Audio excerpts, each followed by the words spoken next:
pertemuan sebelumnya kita udah mencoba untuk membuat aplikasi sederhana ya, Hello World gitu. Ini kita akan melanjutkan pembahasan tentang activity dan view. Activity, jadi kita ketika membuat aplikasi Android, itu dia komponen utama yang sebagai wadah atau kontainer dari tampilan-tampilan itu namanya activity, teman-teman. Nah, si activity ini dia mempunyai siklus hidup. Activity ketika diluncurkan, dia mempunyai siklus hidup yang terdiri ada dari on-grid, jadi dia mulai dibuat si aplikasi. Ini kita belum bisa melihat detail dari aplikasinya ya. Kemudian masuk ke tahap on-start. On-start itu kalau aplikasi yang masih loading putih gitu ya. Kemudian masuk ke on-resume, dia terbuka secara sempurna dan kita bisa berinteraksi dengannya. Di tahap on resume dia ini activity-nya running. Kemudian nanti kalau kita membuka aplikasi yang lain, untuk tahapannya dia akan berubah. Ketika kita berpindah ke aplikasi lain, dia akan memasuki tahap on pause, on stop. Nanti ketika kita setelah pindah ke aplikasi lain, kemudian balik ke aplikasi ini lagi, dia nanti akan memanggil on restart, on start, kemudian masuk ke tahap on resume lagi. Nah, jika aplikasinya sudah tidak kita gunakan, benar-benar kita hapus dari HP gitu ya. Jadi aplikasinya udah kita swipe out, hilang, maka nanti dia masuk on pause, on stop, dan on destroy. Memori yang untuk menjalankan aplikasi itu sudah dibebaskan. Artinya bisa digunakan untuk proses aplikasi lainnya. Kita masuk lagi ke tahap yang pertama, on grid. Kita sebagai developer pertama kali di aplikasi mengimplementasikan si on-grid ini ya teman-teman. Jadi di aplikasi kita ketika membuat pertama kali itu kan ada namanya on-grid ini teman-teman. Default bawaan gitu ya. Jadi step yang pertama itu activity-nya dia dibuat. Kemudian pada proses membuat activity ini kita memasuki tahapan grid state. Dalam metode on-grid dapat kita isikan startup logic yang akan dijalankan saat activity ini berjalan. Kemudian setelah melakukan create akan memasuki tahapan on start teman-teman. Jadi di activity ini udah mulai terlihat ke pengguna tampilannya kalau dia backgroundnya putih ya akan putih mulai mulai proses untuk tampilan yang sempurna dan kita bisa berinteraksi dengan aplikasi itu teman-teman. Jadi ini dia mulai tampilannya mulai ada ya, tetapi belum terbuka secara penuh. Kemudian masuk ke tahap on resume teman-teman. Di tahap on resume ini activity sudah muncul 100% di foreground. Foreground itu artinya apa yang kita lihat. Kalau background itu proses yang kita tidak melihatnya. Nah, foreground itu kalau seperti baju ya, baju yang tampil dilihat orang lain, bisa kita lihat gitu ya. Tapi kalau background itu kalau baju bagian dalam baju yang tidak terlihat dari luar. Nah, di tahap on resume ini kita sudah bisa menjalankan aplikasi, berinteraksi dengan aplikasinya. Kemudian kalau kita swipe ke aplikasi lain, kita berpindah ke aplikasi lain itu kan nanti jadi mengecil ya teman-teman. Mengecil kemudian ada beberapa aplikasi yang aktif. Nah, ketika memasuki tahap itu, dia masuk ke namanya on pause teman-teman. Masuk ke on pause sehingga aplikasinya nanti tidak akan ditampilkan lagi, tetapi alokasi memori beberapanya dibebaskan untuk menjalankan aplikasi lain yang kita berpindah. Ketika kita pindah, nanti masuknya on pause, kemudian on stop. On stop, kita menjalankan aplikasi lain. Nah, nanti ketika kita kembali lagi ke aplikasi ini, jadi udah menjalankan aplikasi lain tadi, selesai, kita switch, balik lagi ke aplikasi ini, akan memasuki tahapan on restart dulu teman-teman. Jadi masuk on restart, kemudian nanti balik lagi ke on restart, on resume. Jadi kita bisa menjalankan aplikasinya lagi dan tampilannya seperti semula. Tapi kalau aplikasinya udah kita hilangkan dari memori ya, dari list buka beberapa aplikasi itu, misalkan kita menjalankan aplikasi WhatsApp sama aplikasi buatan kita. Ketika kita mau berpindah kan mengecil ya, jadi aplikasi kecil, semacam view kecil gitu kan ya. Nah, nanti ketika kita view kecilnya itu yang aplikasi kita buat ini kita hilangkan, dia masuk ke tahapnya namanya on destroy. Seluruh memori yang digunakan untuk aplikasi ini sudah dibebaskan. Jadi kita bisa memaksimalkan memori yang ada untuk menjalankan aplikasi lainnya. Untuk memahami dari masing-masing step ini tadi, dari on create, on start, on resume, on pause, on stop, dan on destroy, kita bisa nyoba ke code ya teman-teman.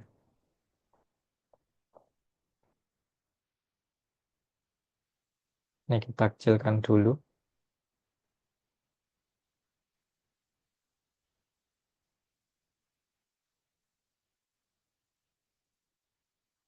Oke. Nah, ini saya membuat sebuah aplikasi untuk demo ya teman-teman. Seperti biasa, bawaan MT Activity dari Android. Itu kan dia di tahap awal mesti ini ya, create dulu ya. Dia melakukan create. Nah, di sini nanti supaya kita bisa lihat prosesnya, sini kita kasih tulisan ya teman-teman, supaya nanti di sini itu dia adalah proses on create.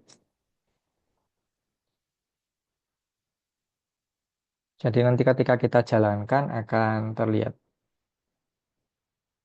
Ini sambil saya jalankan aja ya emulatornya nanti untuk melihat hasilnya. Kita pakai ini aja, kita jalankan dulu. Oke, kita lanjut lagi. Ini adalah proses on create. Ketika tahap ini si aplikasi belum terlihat di tempat kita ya. Masih proses di background. Kemudian kapan memasuki tahap start? Nah, ini bisa kita tambahkan. Nanti ketika start di mana? On start. Ini di sini kita print on start.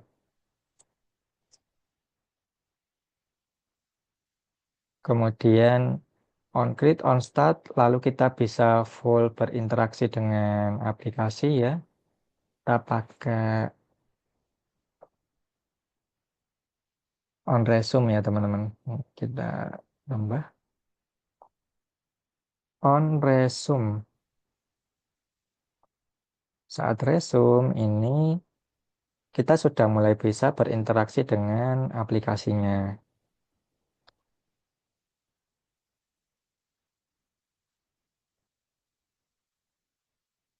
Kemudian nanti ketika kita switch ke aplikasi lain, itu masuknya ke tahap on pause dan on stop. Pause,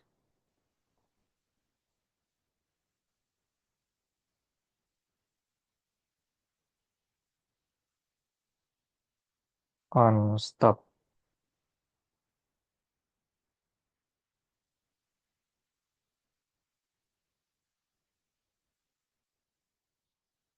Kemudian ketika kita balik lagi setelah proses stop, kita buka aplikasi lain, kemudian balik ke aplikasi ini yang kita buat. Nanti dia setelah stop balik ke on restart teman-teman.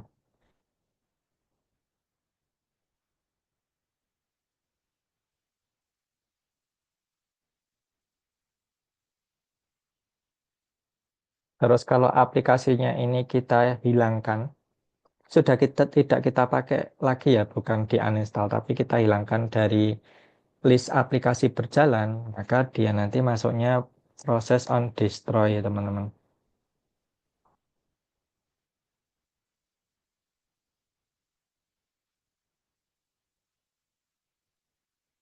Sekarang kita jalankan ini tadi aplikasinya sudah running ya.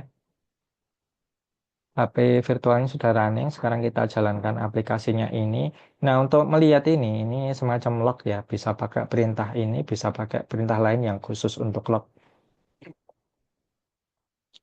Sini karena dia Printland seperti mirip di Java ya, Kotlin ada sebagian yang mirip. Dia print itu pakainya sistem out ini nanti bisa kita cek device-nya belum jalan. Kita build dulu ke HP-nya ini, Pixel 8.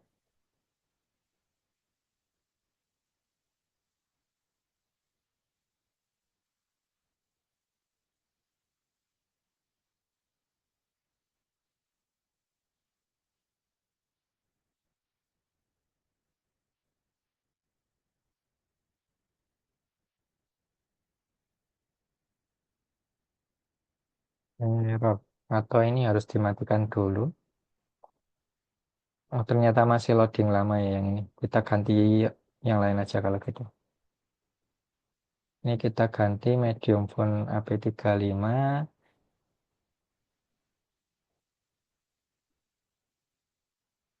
Kita running sambil kita tunggu prosesnya.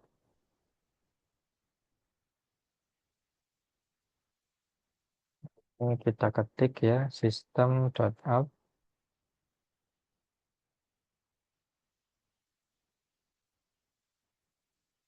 Entah kenapa masih loading.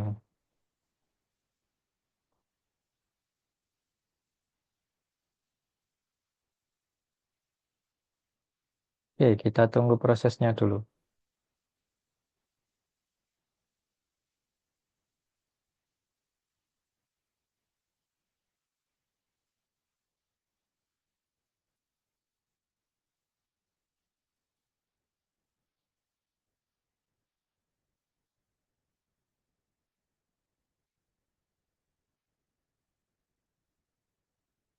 Launch on device. Sudah sukses install. Kemudian kita lihat di lognya ini ya. Prosesnya seperti apa.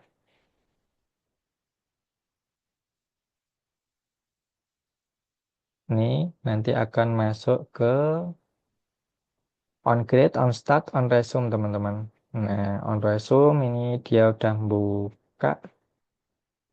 Nih, jadi sampai di tahap on resume ini kita udah bisa berinteraksi dengan aplikasi ini ya. Ini aplikasi yang sama dengan minggu lalu masih Hello Android itu ya. Kemudian kalau kita berpindah ke aplikasi lain, ini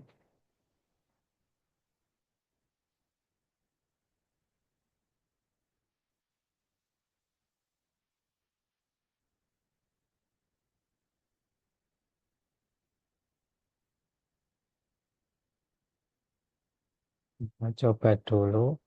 Nah, ini ada aplikasi lain. Ketika pindah seperti ini teman-teman, dia statusnya on pause sama on stop ya. Kemudian kalau aplikasinya ini tadi saya hilangkan,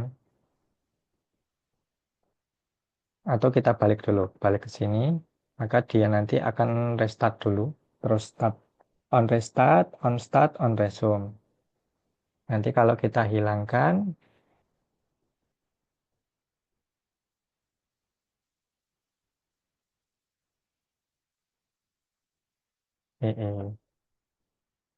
ini kalau kita hilangkan,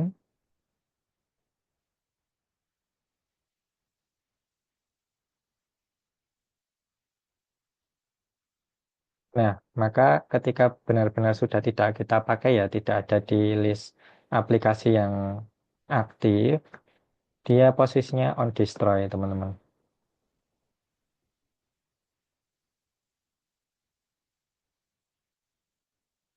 Oke, sekarang kita lanjut lagi.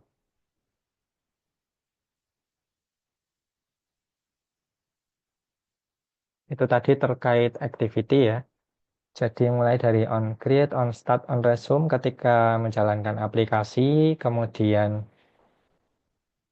ketika kita switch ke aplikasi lain masuknya tahap on pause, on stop, terus nanti ketika kita balik ke aplikasi ini lagi, masuknya on restart, on start, on resume ya teman-teman. Kemudian kalau sudah aplikasinya kita hilangkan, kita tidak pakai lagi gitu ya, masuknya ke on destroy. Sekarang kita masuk ke bagian saving state activity, teman-teman. Jadi aplikasi ketika kita jalankan itu dia ada menyimpan state kondisi terakhir kita menggunakan ya. Itu ada dua perlakuan. Apakah nanti ketika kita switch ke aplikasi lain kemudian balik ke sini dia restart saja, artinya nanti kita akan tetap di posisi halaman yang sama dengan ketika kita sebelum pindah ke aplikasi ya. Jadi sebelum pindah ke aplikasi tadi di halaman mana, ketika kita balik ke aplikasi ini akan di halaman itu tersebut. Nanti manggilnya on restart. Tetapi kalau kita misalnya mengubah orientasi HP dari portrait ke landscape gitu ya teman-teman, dia nanti akan dianggap buat ulang dari awal teman-teman karena memang dari segi posisi aplikasinya kan berbeda itu nanti dia manggilnya bukan on restart tetapi on create teman-teman. Namun kalau sebelumnya itu dia nyimpen nyimpen kondisi yang ketika di bolak-balik layar tetap di halaman itu misalkan jadi teman-teman nambahkan kondisi tersimpannya maka nanti dia bisa on restore instant state ya teman-teman dengan orientasi berbeda tetapi tetap di halaman yang sama. Sekarang kita lanjut ke tampilan. Kalau tadi adalah activity, activity itu sebuah ibaratnya wadah atau kontainer untuk menampung dari tampilan-tampilan dan action-action ya. Kalau view ini fokus ke tampilan. Tampilannya di aplikasi itu seperti apa? Kalau tadi kan Hello World berarti kan tampilannya baru hanya teks saja. Di tampilan itu nanti kita bisa ada menambahkan gambar atau progress bar, teks seperti tadi ya. Bisa tombol berupa gambar, tombol biasa, edit text maupun layout-layout atau komponen ya, komponen untuk choosing, komponen untuk milih seperti radio button atau checkbox. Ini di dalam view ada beberapa komponen ini tadi ya, bisa teks, kalau teks view untuk menampilkan teks, button untuk tombol yang bisa ditekan, image view untuk menampilkan gambar, recycler view, informasi dalam bentuk daftar atau list, grid view ini seperti tabel tetapi dia dinamis ya. Jadi seperti yang kita pelajari di pemrograman web itu ya, grid, tampilan grid ya seperti tabel tapi dia dinamis. Kemudian radio button checkbox ini untuk pilihan. Apakah kita mau checklist atau berupa tampilan radio button. View group. Nah, ini lebih ke layout-layout ya teman-teman. Jadi tampilan di aplikasi itu nanti komponennya, penataannya seperti apa. Kalau linear ada beberapa cara penataan tampilan ya. Ada linear layout, relative layout, constraint layout, frame layout, sama scroll view. Masing-masing dari ini akan kita bahas di slide berikutnya. Linear layout ini menempatkan komponen-komponen di dalamnya secara horizontal atau vertikal, teman-teman. Jadi, tampilan ketika kita menambahkan komponen itu tidak bisa bergerak bebas ya. Nanti tampilannya itu apakah akan menumpuk, jadi ketika ada komponen baru akan berada di bawahnya, atau berada di sampingnya, tergantung orientasinya ya. Kalau orientasinya horizontal berarti komponen-komponennya itu akan menyamping, berada di sebelah kanannya gitu ya. Tapi kalau vertikal akan berada di sebelah bawahnya. Nah, contohnya seperti ini teman-teman. Ini jadi ada edit tag ya, edit tag. Ini ada edit tag yang pertama untuk aplikasi yang tampilan mirip untuk kirim email ya ini.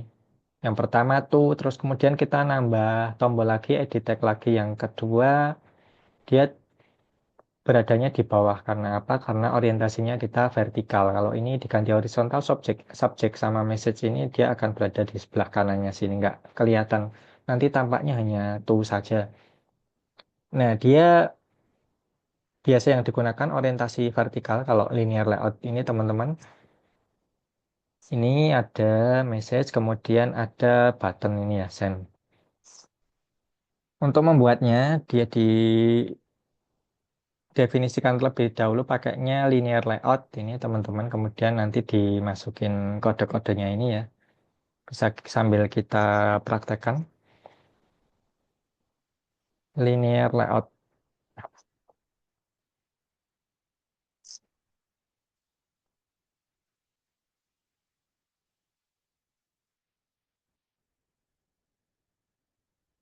Untuk membuat layout teman-teman kita bisa di bagian res ini ya. Res, kemudian new XML layout. Ini misalkan dia linear layout kan ya, linear. Kita kasih nama aja linear gitu. Ya, linear XML.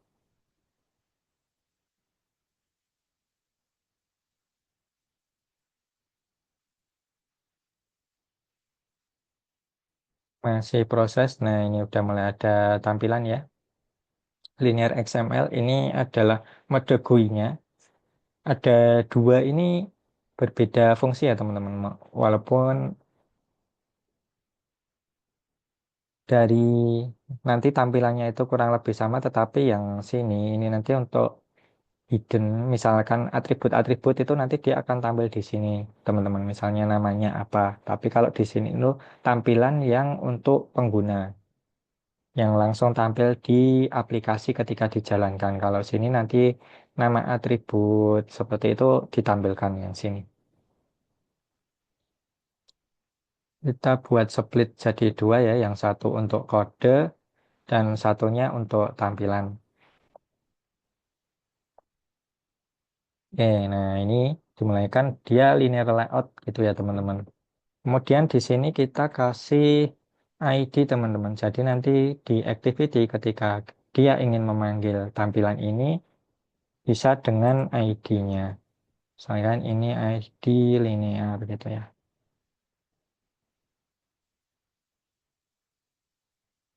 Android layout. Layout ada tiga jenis ya. Ada namanya match parent. Match parent itu berarti sesuai dengan lebar device-nya ini, width. Ada yang namanya wrap wrap content, teman-teman. Jadi dia besarnya berdasarkan kontennya. Wrap content ini ya. Nah, ini dia wrap content. Wrap content jadi hilang, teman-teman. Karena belum ada kontennya. Atau dispesifikan dia lebarnya berapa density pixel. Density pixel itu lebarnya menyesuaikan rasio dari device-nya, teman-teman. Misalkan kita ini 20 density pixel, berarti lebarnya segini ini 20. Nanti mau ke berbagai device handphone yang berbeda-beda itu dia sudah dinamis ini teman-teman. Jadi bukan seperti web yang kita pixel itu ya. Bisa diibaratkan seperti persentase gitu aja. Ini misalkan ini 100 dp. Nah ini kan lebarnya dia nambah nih teman-teman. Kita pakai yang defaultnya ya, match parent. Ini kan beda. Kalau yang tertampil di pengguna ini kan dia tidak ada garisnya ya teman-teman. Nah yang ini, yang hijau ini, dia menampilkan tampilan tersembunyi gitu. Kalau kita layoutnya width, layout height-nya layout width-nya match parent, layout height-nya match parent. Nah, jadi dia lebarnya full penuh selayar, terus tingginya juga penuh selayar. Kalau ini kita wrap konten sama, nanti jadi nggak ada tingginya ya, dempet dengan width, width-nya yang match parent. Ini makanya kalau di awal-awal pakainya match parent semua. Kemudian kalau seperti ini kan nanti kalau ada teks atau button atau tombol-tombol lainnya, dia akan dempet, tidak ada jarak teman-teman. Maka di sini kita perlu tambahkan padding, supaya ada jarak antara konten dengan batasnya. Padding, misalkan yang atas tidak perlu ada padding gitu ya. Left sama right saja. Nah, left-nya kita kasih 16 density pixel, right-nya kita kasih juga 16 density pixel. Kemudian orientasi. Nah, nanti ketika ada tambahan komponen-komponen di dalamnya, orientasinya itu apa? Oh, kita pakainya vertikal. Oke, sekarang kita lanjut untuk membentuk seperti yang tadi ya teman-teman. Jadi membuat form untuk kirim email gitu ya. Secara sederhana berarti ini kita bisa langsung coding di sini atau pakai bawaan sini ya. Bawaan sini terus nanti kita edit-edit. Sekarang tadi kan teks tuh, teks untuk to gitu ya. Nah ini kita seret gini.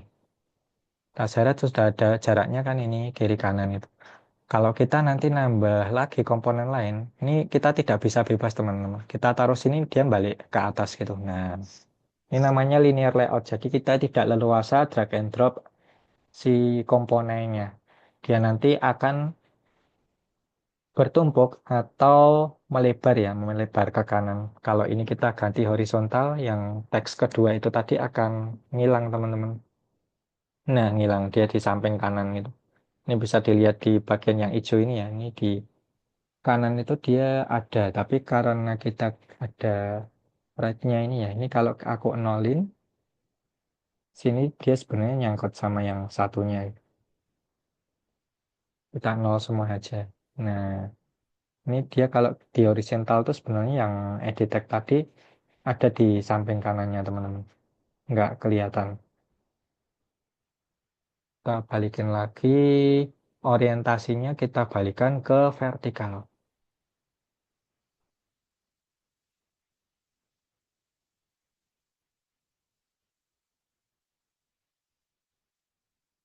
Tadi ada tiga ya. Ini sama tuh. Kemudian subjek sama pesan. Kita tambah satu lagi. TXT-nya. Ini untuk pesan ya. Oke. Sekarang kita kasih ini ID-nya. Ini kan ID default dari sana ya. Ini kita sesuaikan dengan namanya saja. Maka ini kan to tadi ya. Untuk ngirim email to width-nya. Nah, ini udah sesuai ya teman-teman. Width match parent. Jadi lebarnya sesuai dengan layarnya setelah dikurangi padding. Kemudian kalau height-nya wrap content sesuai dengan tinggi kontennya. Kalau di match parent ini nanti full ke bawah ya teman-teman. Jadi kan nggak bagus ya. Kalau kita horizontal jadinya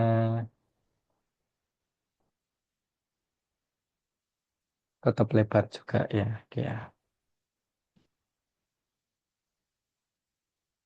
Nah, dia jadi kayak gini. Di sampingnya tetap ada juga kan. Match parent, wrap content. Ininya kita balikin vertikal. Terus kemudian ini EMS ini dia untuk konten yang di inputan ini dia panjangnya berapa karakter huruf. Ini kita hilangkan aja biar dia dinamis ya. Input type-nya teks. Kemudian Ini Android Text ini kan teks ini bisa ditulis pakai hint aja ya. Jadi nanti bisa di untuk memakai inputan. Nah, hintnya ini tuh.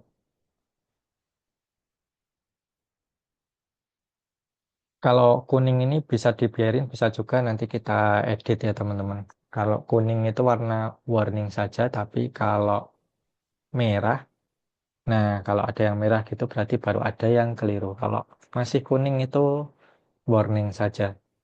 Diperbaiki boleh, tidak juga tidak masalah. Sekarang kita lanjut yang kedua. Tadi ini ada subjek ya teman-teman. Subjek sini juga sama kita hilangin. Input type text ini hint saja jadi subjek.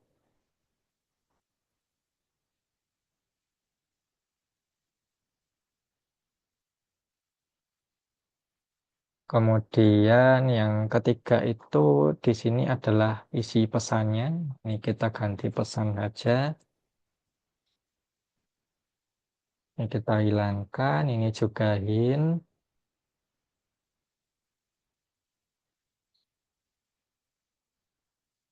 Nah, pesan untuk pesan karena dia perlu lebih lebar, sini bisa kita set misalkan 200 dp atau 400 besar 300 saja. Kemudian kita perlu ada tambah tombol. Kita geser saja button. Terus button untuk buttonnya dia namanya send saja. Ini hint. Oh bukan hint karena dia bukan inputan ya. Langsung tag, benar tag, send. Nah ini udah jadi teman-teman. Ada sendnya gitu.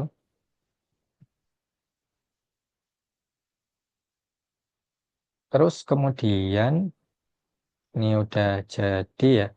Ini yang perlu diperhatikan. Yang kuning-kuning ini idealnya kita perlu definisikan nama-namanya ini, misalnya to atau ke subjek dan sebagainya itu bukan di sini teman-teman, tetapi di bagian XML, di bagian rest value string sini sebenarnya teman-teman. Jadi fungsinya apa? Nanti ketika kita perlu multibahasa gitu, kita tidak ngedit di code kayak gini yang banyak, tetapi kita fokus di stringnya itu teman-teman. Ini kalau ingin bukan di hardcode ya, ini istilahnya namanya di hardcode karena kita nulis langsung di sini. Dari ini lampu, yang lampu kuning itu kita bisa klik melakukan actionnya apa. Oh kita ekstrak string resource-nya gitu. Namanya tuh resource value-nya tuh. Nah ini nanti di string sini akan nambah teman-teman. Tuh. Ini tag-nya kita ganti bisa ke, kalau ke nanti di sini dia akan tulisan jadi ke teman-teman. Ke kemudian subjeknya ya sama ya. Ada lampu kuning, kita edit, subjek. Nah, ini kita bisa ganti ya di sini bahasa apa gitu. Message, ini nanti kita ganti bahasa Indonesia gitu ya. Pesan misalkan ke sini juga kirim. Nah, tampilannya udah jadi teman-teman untuk tampilan seperti ini. Tetapi ketika kita running, apakah tampilannya udah jadi seperti ini teman-teman? Kita jalankan gitu ya. Apakah nanti tampilannya udah jadi seperti ini atau tetap yang Hello Android? Kita lihat bersama saja.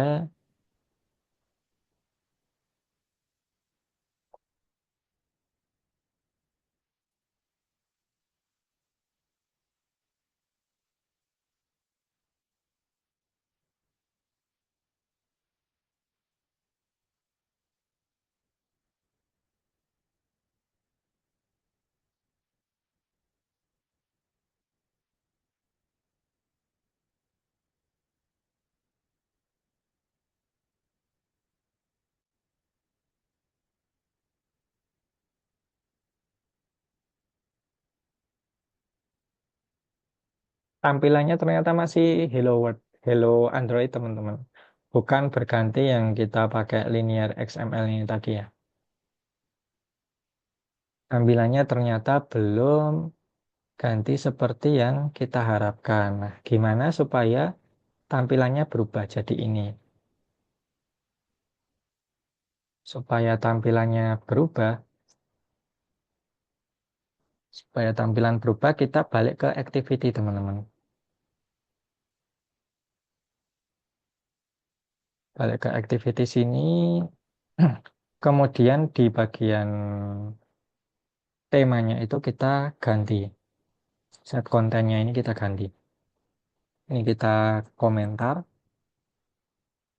Oke, kemudian kita panggil yang udah kita buat tadi, layout tadi. Cara manggilnya set content view, kemudian kelas R gitu ya, R layout, nama layoutnya ini kan linear.xml. Nah, kalau seperti ini nanti baru kemudian muncul teman-teman.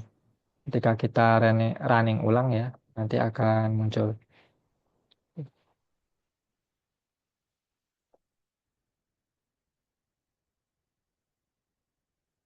Nah, udah ganti teman-teman. Jadi seperti ini. Udah ganti tampilannya. Jadi kita perlu manggilnya di sini. Kalau tidak kita panggil, nanti tidak bisa. Oke, itu adalah linear layout. Sekarang kita lanjutkan lagi. Tadi ada beberapa layout ya, teman-teman. Ini ada salah satu contoh saja. Terus kemudian kita lanjut. Relatif layout. Relatif layout menampilkan tampilan komponen dalam posisi relatif. Kalau yang linear tadi, ketika kita menambahkan komponen kan berada di bawahnya atau berada di samping. Nah, kalau relatif layout ini kita sedikit lebih fleksibel daripada yang tadi. Relatif itu jadi ketika awal teman-teman nanti nambah komponen, dia nanti akan di pojok kiri gitu, teman-teman. Ini misalkan ada komponen ini ya, ketika awal dibuat ini tampilannya akan condong ke kiri atas. Nah, supaya bisa berada di bawah sini, maka nanti kita perlu definisikan untuk komponen ini dia berada di bawah komponen ini misalkan komponen A gitu ya, A, B sama C. Komponen B nanti berada di bawah komponen A. Komponen C juga berada di bawah komponen A. Kemudian si komponen A ini panjangnya berapa, komponen C-nya ini dia panjangnya berapa gitu teman-teman.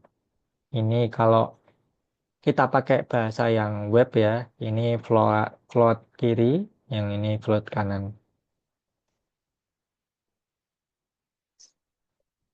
Di relative layout ini kelebihannya ya seperti ini tadi kita bisa menyejajarkan komponen lain gitu ya dalam satu baris. Kemudian tata letaknya sedikit lebih fleksibel daripada yang linear layout. Tetapi tetap kita harus tentukan ya, ini berada di bawah komponen yang mana. Salah satu contoh untuk membuat komponen yang tipe relatif layout itu seperti ini ya. Ada tampilan seperti ini, jadi ini sebuah reminder gitu. Yang pertama ada edit text-nya, kemudian komponen yang kedua ini untuk tanggal, jam. Ini dia bisa berada di bawah reminder ini dan ada dua komponen dalam satu baris ya. Nah, ini perlu ditentukan dulu kayak yang ini ya. Dates-nya ini dia perlu ditentukan. Oh, komponen ini dia berada di bawah komponen name. Nah, ini harus ditentukan Android layout below name. Kalau tidak ditentukan ini nanti akan mencuat ke atas teman-teman ke sini. Kemudian yang waktu juga sama dia ditentukan berada di bawah ID name. Terus posisinya kalau yang tanggal ini align parent left. Nah, ini align parent left. Jadi dia nanti ada berada di sisi kiri. Terus align yang satunya berada di kanan. Align parent right. Kemudian posisinya yang si tanggal ini berada di sebelah kirinya yang times. Kemudian ditambahi button, buttonnya dia berada di bawah, boleh times atau boleh yang ini ya, tanggal. Boleh tanggal, boleh times. Terus kemudian dia posisinya Allen parent right, berarti rata kanan gitu. Dia base-nya dari kanan, bukan dari kiri. Kalau Allen parent left-nya true, nanti tombolnya berada di kiri. Nah, untuk yang ini saya langsung aja dari yang pernah saya buat.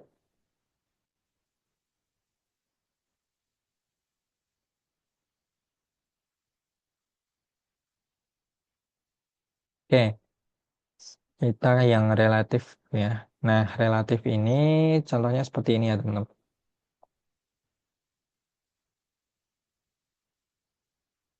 Kita split.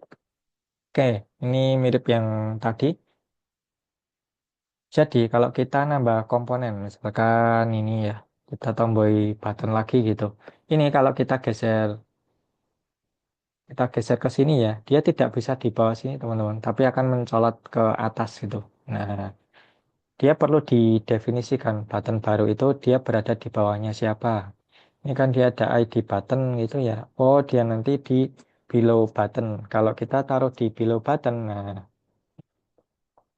ID button, kalau dia di below button, maka dia akan berada di bawah below button. Kemudian line parent, kalau di slide tadi left sama right ya. Untuk yang terbaru ini teman-teman, dia pakai namanya bukan left right, tapi start sama end. Kalau dia condong yang kiri, nanti align parent start. Kalau condong yang kanan, align parent end. Nah, ini kalau kita ingin dibuat condongnya ke kanan juga, kita inputkan gini, align parentnya true. Tombol 2. Misalkan itu, nah tampilannya jadi seperti ini teman-teman. Untuk weight-nya kita samakan dengan ini. Jadi bukan wrap content tapi pakai density pixel lah. Density pixel seperti ini. Dan tombol 2. Ini kalau dia relatif layout teman-teman. Jadi berbedanya dengan si linear layout tadi. Kalau linear layout kita nambahkan komponen langsung berada di bawah komponen sebelumnya atau samping kanan komponen sebelumnya. Kalau relatif layout ketika kita nambah itu dia akan ke pojok kiri atas, baru kemudian ke sini.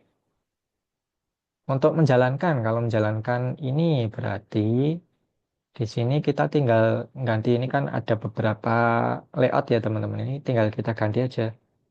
Namanya apa ini? Oh, namanya relatif.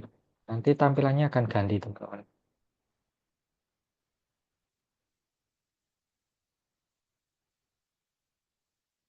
Medium ini saya dokkan saja.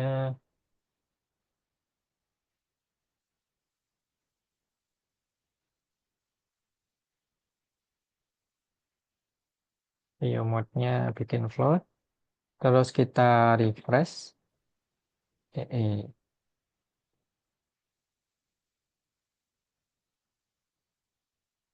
Oh, tetap nggak mau. Kita running aja. Kita tunggu apakah tampilannya berganti dengan yang relatif layout.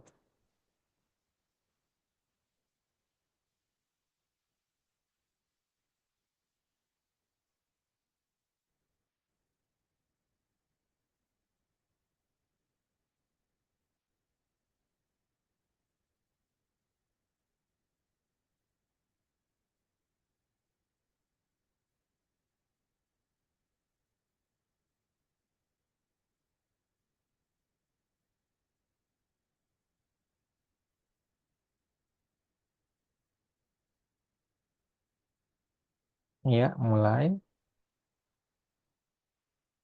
Nah, tampilannya udah ganti, teman-teman.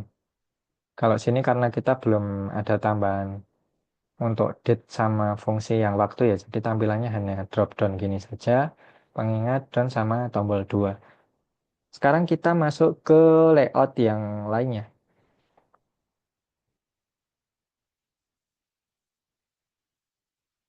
Relative layout. Ada yang ketiga namanya constraint layout. Ini dia lebih fleksibel daripada layout-layout sebelumnya, teman-teman.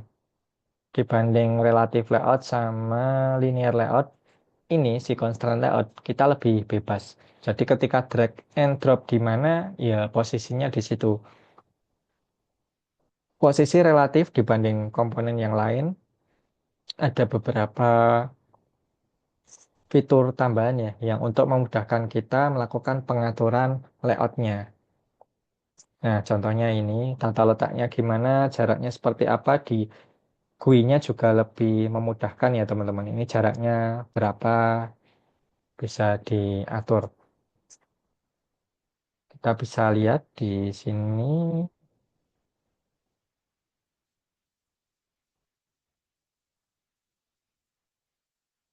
untuk yang constraint layout.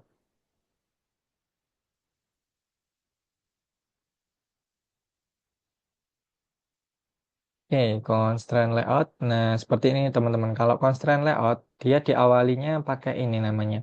Android X constraint layout, widget constraint layout. Kalau yang relatif tadi dia diawali relatif layout. Terus yang linear diawali linear layout. Si constraint layout itu dia diawalinya Android X constraint layout, widget constraint layout. Kemudian kita lakukan pengaturan seperti biasa. Kalau yang awal-awal di atas tuh dia pakainya match parent. Lalu menambahkan komponen teman-teman. Ketika kita nambahkan komponen di sini, kita tambahkan button lagi. Misalkan ini misal buttonnya kita taruh di bawah sini ya. Nah, dia tidak menjorok, tidak balik ke pojok kiri atas, tidak juga bertumpuk di sini, tapi di posisi sini, di posisi yang sesuai ya. Untuk pengaturan-pengaturan di sini, kalau yang relatif layout dia kan base-nya pakai tulisan Android gitu ya teman-teman. Nah, kalau di constraint kita ingin ngatur-ngatur tata letak ini pakainya app teman-teman. App layout constraint top, constraint start. Start itu berarti dari kiri jaraknya gimana, dari kanan jaraknya gimana. Terus kalau ada margin, kalau margin pakai Android ya. Nah ini layout constraint ini dari text view ini ya. Ini yang sini layoutnya ini apakah dia sesuai dengan parentnya berarti full sini atau didefinisikan sendiri pakai density pixel tadi. Terus untuk ukuran teman-teman kalau teks ya teks itu pakainya bukan density pixel tapi namanya SP ya. SP SP in Android P-nya pixel.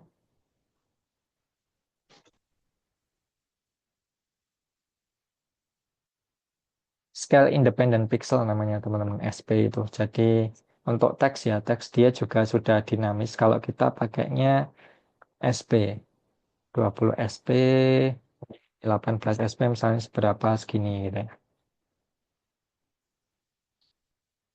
Di sini juga ada pengontrol ini teman-teman. Jarak ke atas itu bisa dari kode, bisa juga dari toolsnya sini teman-teman. Di sini ada toolsnya. Nah, ini ada tools untuk ngatur ini jaraknya antara yang lain itu berapa di sini, berapa density pixel. Misalnya ini 20 gitu ya. Nah, nanti dia akan menurun atau 10 misalkan akan berubah naik gitu. Nah, jadi kita bisa melakukan pengaturan dari GUI editornya ini atau bisa juga dari kode, bisa juga by dari drag and drop teman-teman. Mau ditaruh di mana gitu. Nah, lebih fleksibel. Terus kemudian seperti tadi ya, bedanya yang sini sama yang sini. Kalau sini ini dia atribut, nama atributnya itu. Button, oh bentuknya button, button. Sininya dia teks. Kalau di sini adalah yang tertampil di user langsung.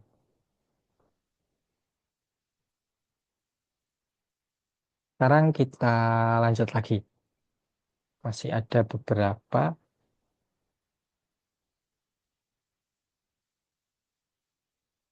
frame layout.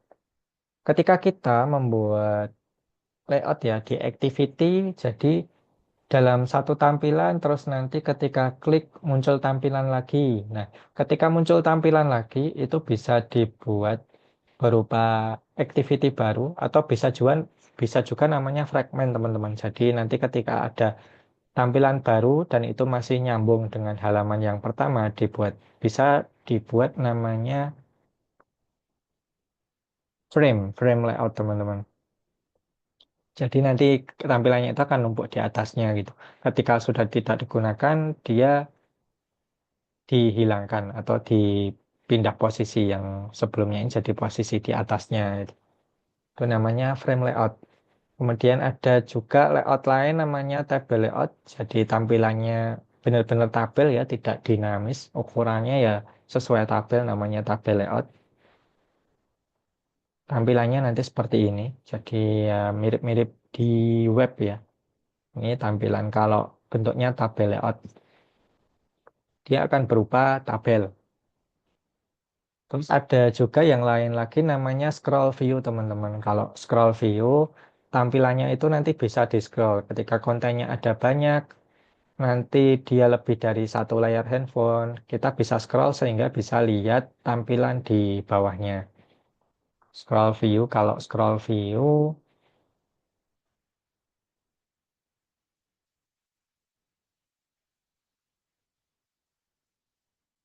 dia diidentifikasinya pakainya scroll view, teman-teman. Di sini scroll view, kemudian lanjut lagi di dalamnya bisa dikasih layoutnya yang lain. Jadi scroll view itu nanti supaya bisa digeser-geser sebagai peronnya gitu ya.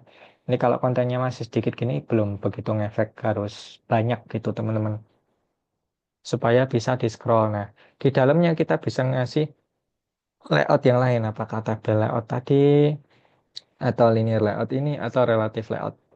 Kemudian kita masukkan di sini, baru kemudian kalau lebih kontennya banyak lebih dari satu layar, nanti dia bisa di scroll, teman-teman.